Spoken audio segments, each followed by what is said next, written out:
బీర్బల్ కథలు. దీపం వెచ్చదనం. శీతాకాలం మధ్యాహ్న సమయంలో అక్బర్ చక్రవర్తి యమునా నదీ తీరానికి షికారుకు వెళ్లాడు. ఆయన వెంట బీర్బల్తో సహా కొందరు సభికులు నడుస్తున్నారు.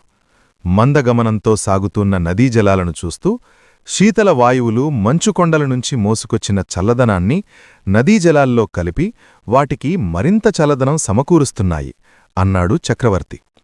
ఇంత చల్లటి నీళ్లల్లో అడుగుపెట్టడానికి కూడా ఎవరూ సాహసించలేరు అన్నాడు ఒక అధికారి. తగిన ప్రోత్సాహకం అందజేయాలేగాని పగటిపూటే కాదు, కావాలంటే రాత్రంతా రొమ్ములలోతు నీళ్లల్లో గడిపే మహానుభావులు ఉంటారు అన్నాడు బీర్బల్. అసాధ్యం, ఎవడైనా అలాంటి దుస్సాహసానికి పూనుకుంటే రక్తం గడ్డగట్టుకుపోయి చస్తాడు అన్నాడు చక్రవర్తి. ప్రయత్నించినంతవరకే ఏదైనా అసాధ్యం షహీన్షా అన్నాడు బీర్బల్. నువ్వంత రూఢిగా ఎలా చెప్పగలవు అనడిగాడు చక్రవర్తి. బహుమతి ప్రకటించి చూడండి, నేను చెప్పిన సరోకాదో తెలిసిపోతుంది అన్నాడు బీర్బల్ వినయంగా. యమునా నదిలో రొమ్ముల లోతు నీళ్లల్లో రాత్రంతా గడిపిన వారికి 100 మొహరీలు బహుమతిగా ఇవ్వబడుతుందని మరునాడు ఉదయమే చాటింపు చేయబడింది. ఆ చాటింపును మంగేష్ అనే ఒక రజకుడు విన్నాడు. అతడు డబ్బు అవసరంలో ఉన్నాడు. 100 మొహరీలు, వాటితో నా అప్పులన్నీ తీరిపోతాయి, ఖర్చులన్నీ పోను, కొంత మిగులుతుంది కూడా అన్నాడు భార్యతో. ఆలోగా నువ్వు చలికి బిర్రబిగుసుకుపోకుంటే సరి అని హెచ్చరించింది భార్య. ఆ భయమేం లేదు, నా చిన్నప్పుడు శీతాకాలం రాత్రుల్లో యమునలో ఈడేవాణ్ణి అంటూ భార్య చేతిని ఆప్యాయంగా పట్టుకొని 100 మొహరీలంటే మాటలా, ఆలోచించి చూడు అన్నాడు మంగేష్ నవ్వుతూ. మరునాడు మంగేష్ రాజభవనానికి వెళ్లి వచ్చిన పని చెప్పి చక్రవర్తి దర్శనం కావాలన్నాడు. అధికారి అతన్ని చక్రవర్తి వద్దకు తీసుకువెళ్లాడు. అతడు నేలను తాకి నమస్కరించి, షహీన్షా, తమ చాటింపు విన్నాను, రొమ్ములలోతు యమునానదీ నీళ్లల్లో రాత్రంతా గడపడానికి నేను సిద్ధం అన్నాడు. మంచిది అంటూ చక్రవర్తి అధికారికేసి తిరిగి అందుకు కావలసిన ఏర్పాట్లు చెయ్యమన్నాడు. నదీతీరంలో కాపలా కాయడానికి 2 భటులు వచ్చారు. తెల్లవార్లు అతడు రొమ్ములలోతు నీళ్లల్లా ఉన్నాడా అని కనిపెట్టి చూడడం వాళ్ల బాధ్యత. ఆ మాట వినగానే భటులు, రాత్రంతా యమునా తీరంలోనా అని గొణుక్కున్నారు. అయినా రాజాజ్ఞ, పాటించక తప్పదుగదా. మంగేష్ మొలకు కట్టుకున్న బట్టను తప్ప తక్కిన దుస్తులన్నిటినీ తీసేశాడు. పెనుగాలిలో ఆకులా వణికిపోసాగాడు. ప్రాణాలను పణంగా పెడుతున్నానా అని ఒక్క క్షణం భయపడ్డాడు. అయినా ఇంత దూరం వచ్చాక ఇప్పుడు ఆలోచించి లాభం లేదు. 100 మొహరీలు అనుకున్నాడు మనసులో.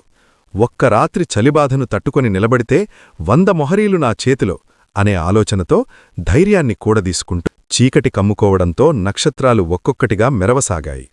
నెలవంక కనిపించి కనుమరుగైంది. ఎముకలు కొరికే చలి. రాత్రయ్యే కొద్దీ చలి ఉధృతం పెరగసాగింది. ఎప్పుడెప్పుడు తెల్లవారుతుందా అని క్షణమొక యుగంగా గడపసాగాడు. ఉన్నట్టుండి అతడి చూపులు దూరంగా కోట బురుజునుంచి మిణుకుమిణుకుమనే దీపం వెలుగుమీద పడింది. ఆహా, దూరంలోని ఆ దీపం కూడా కొంత వెచ్చగానే ఉన్నది అనుకున్నాడతడు మనసులో. దీపం వెచ్చదనం గురించిన ఆలోచనలు అతడి భయాలను పోగొట్టి ధైర్యాన్నివ్వసాగాయి. వాటిమీదే మనసును కేంద్రీకరించడంతో చలిని గురించి మరిచిపోయాడు. దూరంగా కోడికూత వినిపించింది. తూర్పు దిక్కున వెలుగురేఖలు కనిపించాయి. తన కష్టాలు గట్టెక్కనున్నాయని మంగేష్ పరమానందం చెందాడు. వెలుపలికిరా మంగేష్, ఇంకాసేపటికి 100 మొహరీలు నీకు సొంతం అని కేకవేశారు గట్టుమీది భటులు. షహీన్షా, రాత్రి తెల్లవార్లు ఇతడు నదిలో రొమ్ములలోతు నీళ్లల్లో గడిపాడు అన్నారు భటులు. చక్రవర్తికి ఆ మాటలు నమ్మశక్యంగా లేదు. చలిని భరించడానికి ఆ మనిషి ఏదో కిటుకును ఉపయోగించి ఉండవచ్చని ఆయన అనుమానించాడు. ముందుకు వంగి, చలిని ఎలా దూరంగా ఉంచావ్, నిజం చెప్పు అనడిగాడు చక్రవర్తి. షహీన్షా, కోటబురుజుమీద దీపం నాకు వెచ్చదనం సమకూర్చింది అని సమాధానమిచ్చాడు మంగేష్ అమాయకంగా. దీపం నీకు వెచ్చదనమిచ్చింది అంటే నీకు వెలుపల నుంచి సాయం అందిందన్నమాట. అందువల్ల బహుమతికి నువ్వు అనర్హుడివి అన్నాడు చక్రవర్తి. మంగేష్ ముఖం వెలవెలబోయింది. చక్రవర్తి తీర్పుకు బదులు చెప్పలేక అతడు బాధతో తలదించుకున్నాడు.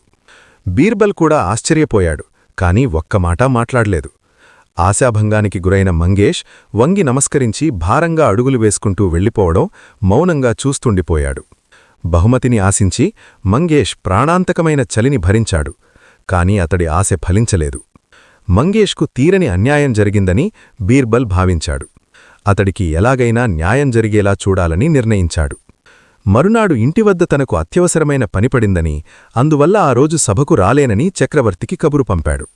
అత్యవసరమైన పనా? చక్రవర్తి సేవకు మించిన పని అది ఏమిటి అని గొడిగాడు చక్రవర్తి.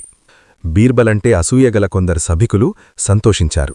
ఈసారి బీర్బల్ తప్పక చిక్కుల్లో పడగలడని ఆశించారు. చక్రవర్తి భటులను పిలిచి బీర్బల్ వెంటబెట్టుకు రమ్మని ఆజ్ఞాపించాడు. భటులు బీర్బల్ ఇంటికి వెళ్లి సంగతి చెప్పారు. నేను కిచడీ తయారు చేస్తున్నాను, ఆ పని పూర్తయినగానే పరిగెట్టుకు రాగలనని చక్రవర్తికి చెప్పండి అన్నాడు బీర్బల్. భటులు ఆ సంగతి చక్రవర్తికి విన్నవించారు. మూర్ఖుడా అని మండిపడ్డ చక్రవర్తి వెంటనే శాంతించాడు. ఆ తుంటరి వెధవాయి దేనికైనా సమర్థుడు, ఏం చేస్తున్నాడో స్వయంగా వెళ్లి చూద్దాం అని అనుకున్నాడు. వెంటనే గుర్రం మీద బీర్బల్ ఇంటికి బయలుదేరాడు. బీర్బల్ ఇంటివాకిట్లో కనిపించాడు. పొయ్యిలో ఎండుకట్టెలు పెట్టి మంట రగిలిస్తున్నాడు. వట్టిపొయ్యికి 5 అడుగుల దూరంలో ముక్కాలిపీటమీద మట్టికుండ కనిపించింది. చక్రవర్తిని చూడగానే బీర్బల్ చేతిలోని కట్టెను కిందపడేసి లేచి ఆయన దగ్గరకు పరిగెట్టుకు వెళ్లి నేలను తాకి నమస్కరించాడు. షహీన్షా, ఏం చేస్తున్నావు షహీన్షా అనడిగాడు చక్రవర్తి. కిచిడీ వంట చేస్తున్నాను షహీన్షా, అదిగో ఆ ముక్కాలిపీటమీద కుండలోకి బియ్యం పప్పు వేశాను అన్నాడు బీర్బల్. కుండ కింద మంట కనిపించదేమరీ అనడిగాడు చక్రవర్తి కనుబొమ్మలు ముడివేసి. అదిగో అక్కడ ఉందిగదా మంట అంటూ 5 అడుగుల దూరంలో మండుతున్న పొయ్యిని చూపాడు బీర్బల్. కుండకు మంట వేడి తగలకుండా అందులోని బియ్యం పప్పు ఎలా ఉడుకుతుందనుకున్నావు అనడిగాడు చక్రవర్తి విసుగ్గా. షహీంషా, మంట వేడి చాలా దూరానికి చేరగలదని తమరే నాకు బోధించారు అన్నాడు బీర్బల్ వినయంగా. నేను బోధించానా? ఎప్పుడు ఎక్కడ అనడిగాడు చక్రవర్తి అయోమయంగా. తమరే బోధించారు షహీన్షా. యమునా నది శీతల జలాల మధ్య నిలబడ్డ మంగేష్కు కోటబురుజుపై వెలిగే మసకదీపం వెచ్చదనం అందించిందని నిండు సభలో తమరే సెలవిచ్చారు కదా అన్నాడు బీర్బల్ వినయంగా. బీర్బల్ మాటల అంతరార్థం గ్రహించి విస్తుపోయిన చక్రవర్తి ఆహా అంటూ భటులకేసి తిరిగి, వెంటనే వెళ్లి మంగేష్ను వెంటబెట్టుకురండి, ప్రకటించిన బహుమతిని అతడికి అందజేయాలి అని ఆజ్ఞాపించాడు. షహీన్షా, న్యాయం జరిగింది గనక ఇప్పుడు ముక్కాలిపీటమీది బియ్యం పప్పుకొండ పొయ్యిమీదికి చేరుతుంది అన్నాడు బీర్బల్. ఆ మాటకు చక్రవర్తితో సహా అందరూ గలగలా నవ్వారు.